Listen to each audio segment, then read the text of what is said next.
Hey everybody, and this is JTrain997 here with my friend Cole, and we just got out of the midnight premiere of the Avengers, at least on the US side. Those shifty bastards in the United Kingdom have had it for about a week longer than us. Oh, and I hate them for it. But, I have been in a media blackout because the UK got it before us, and I think Canada got it before us too. For some reason, US, the place where the comics come out, was last on the list. But besides all that, I've been, as I said, in a total media blackout because I did not want anything spoiled, and I didn't want to hear anything about how the movie didn't live up to expectations.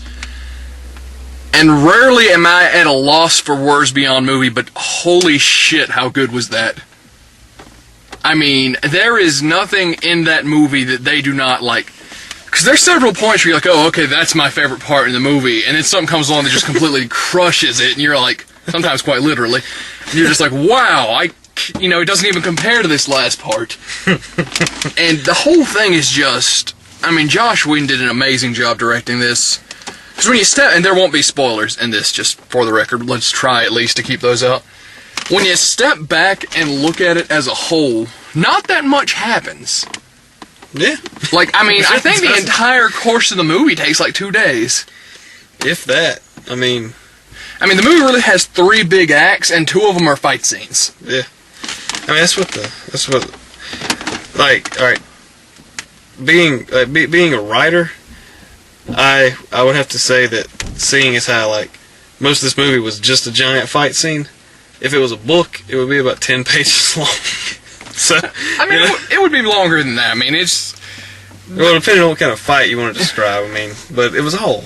There was a lot... There was... Maybe the movie's main act probably takes over a 3-hour course, maybe. If that.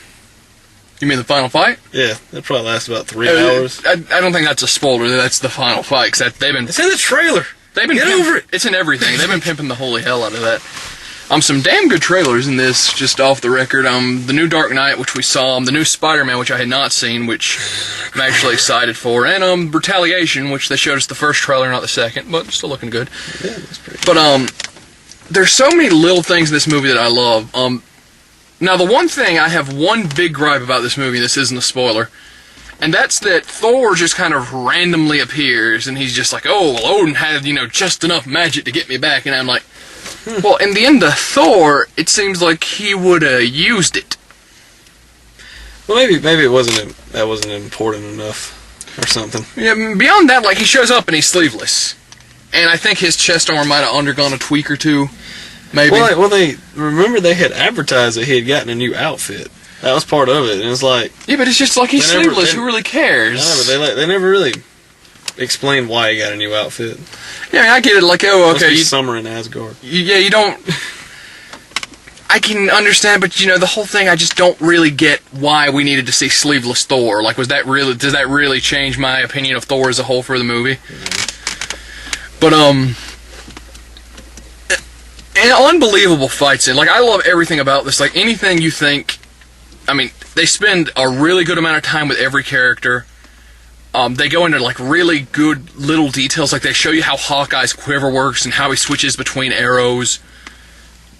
I'm trying not to nerd out. Now, they did say they're not Skrulls, and they end up being Chitauri. And Chitauri, for those of you who don't read the Ultimate Universe, are pretty much just Skrulls. Now, granted, they don't do any shape-shifting in the movie, so their great... Oh, yeah, that's what a Skrull is. Purpose. Now I remember. Yeah, their great purpose is pretty much gone, but... they're still Skrulls. Kind of lied to us. They died. Yeah, they're not the Skrulls as we know and love them. Or at least some of us love them. But yeah, there's not a whole lot to give away. There is a really great secret ending, and I was horrified because I heard so many rumors about the secret ending, and I thought it was going to be just this throwaway joke that we didn't, it was going to be some random thing Natalie Portman, whoever played Jane Foster showing up for Thor, but it isn't. It's a complete setup for another big step in the Marvel Universe, and it just sets the bar so much higher than what you just saw. But I absolutely loved this movie. I'm easily going to be seeing this again in theaters. And I would, but Subway Does not pay the bills. Yeah, but so I can't recommend highly. Before this, my favorite movie of the year was John Carter, and still a fantastic movie if you didn't get a chance to see it, because it didn't make any kind of money. This is going to be a hit easily already. I mean, it cleared like 200 million in the UK in like 2 days. But if you, for some reason, are under a rock or know someone who isn't going to see this movie, drag them forcibly into it. They will thank you afterwards. Yes. And that being said, this is JTrain997, and I'll see you soon, YouTube. Bye.